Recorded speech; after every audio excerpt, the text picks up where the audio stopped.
இலை விவசாயிகள் அனைவருக்கும் வணக்கம். போன வீடியோவில் நம்ம இலை செடிக்கு எப்படி முள்ளிடுறதுங்கிற முறையில பத்தி பார்த்தோம். இப்போ அடுத்த வீடியோல நம்ம எப்படி மண்ணிடுறது, அப்புறம் இந்த சப்பு அல்லது சருகுன்னு சொல்லுவாங்க, அதை எப்படி சரியான முறையில இடுறது. இப்ப எல்லா இடத்துலயும் பாத்தீங்கன்னா அந்த சப்பெல்லாம் கூட்டி ரொம்ப சுத்தமா வச்சிருக்காங்க தூருக்கடியில. அப்படி செய்யக்கூடாது. நமக்கு வர புது வேறு, அதாவது வெள்ளி வேறுன்னு சொல்லுவோம், வெள்ளை வேறுன்னு சொல்லுவோம், அதுதான் ஃபீடர் ரூட்டு. அந்த ஃபீடர் ரூட்டை மண்ணிட்டு கவர் பண்ணாம இந்த மாதிரி நம்ம சருகோ அல்லது சப்பையிட்டு கவர் பண்ணும்போது இன்னும் நல்லா அந்த ஃபீடர் ரூட் வரும்.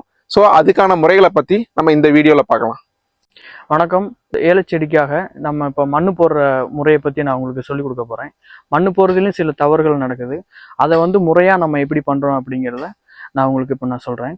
மண்ணு போடுறது எதுக்காக அப்படின்னா, ரொம்ப கட்டியாக இருக்கிற மண்ணில் நம்ம லூஸ் பண்ணுறதுக்காக முள் போடுறோம்.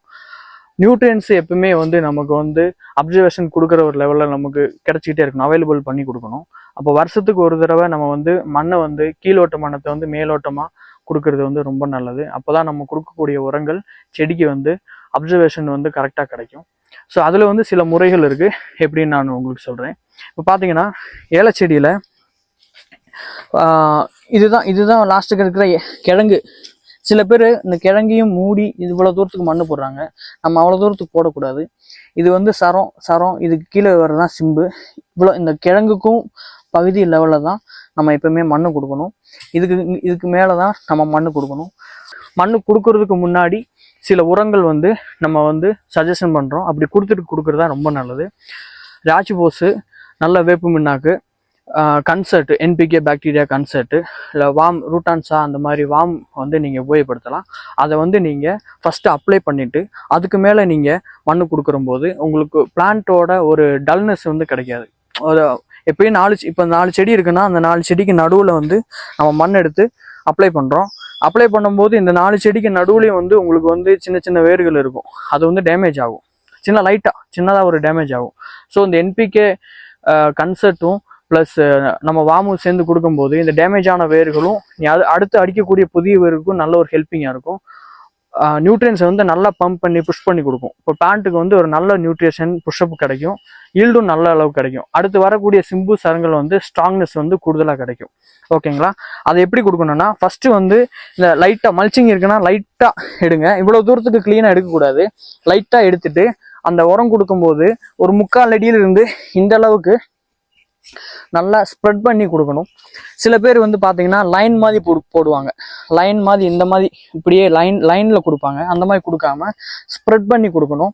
ஸ்ப்ரெட் பண்ணி கொடுத்ததுக்கப்புறம் 4 செடிக்கு நடுவில் இருந்து நம்ம மண்ணு போடுறோம். மண்ணு போட்டதுக்கப்புறம் கொடுக்கக்கூடிய ஒரு முக்கியமான ஒரு என்ன அப்படின்னா, மண்ணை காய விடாமல் மண்ணு கூடுதலாக டக்குன்னு ட்ரை ஆகக்கூடாது. ட்ரை ஆகாமல் நம்ம பாதுகாக்கிறதுக்கு என்னென்னா மல்ச்சிங்.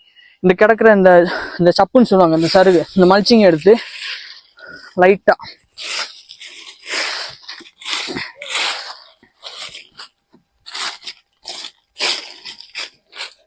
இந்த மாதிரி மண்ணு போடுறதுக்கு மேல வச்சுட்டீங்க அப்படின்னா உங்களுக்கு லைட்டா சின்ன சின்ன வர்ற வெயில்கள் வெயில் தாக்கத்துல இருந்து பாதுகாக்கும். வேறு பாதுகாக்கும். அதே மாதிரி நம்ம எவ்வளவுதான் மண்ணு கொடுத்தாலும் மண்ணுக்கு மேலதான் வேர்கள் கூடுதலா ஸ்ப்ரெட் ஆகிக்கிட்டே வரும். எக்காரணத்தை கொண்டு இந்த மல்ச்சிங்க்கு மேலே, அதாவது இந்த கிடக்கிற சருகுக்கு மேலே உங்களுக்கு வேறு வராது. ஸோ ஒரு காலத்துக்கு ஒரு டைமுக்கு அப்புறம் நீங்கள் பார்த்தீங்கன்னா உங்களுக்கு அடிச்சிருக்கிற புது வேர் பார்த்தீங்கன்னா இந்த மாதிரி லைட்டாக சருகு எடுத்து பார்க்கும்போது உங்களுக்கு புது வேர்கள் கூடுதலாக தெரியும். இதுக்கு அடியில் இருக்கும். ஸோ இதுதான் சிறந்த முறை. மண்ணு போடுறதுக்கு முன்னாடி உரங்கள் கொடுங்க, சாயில் அப்ளிகேஷன் கொடுங்க. இதுதான் சிறந்த முறை.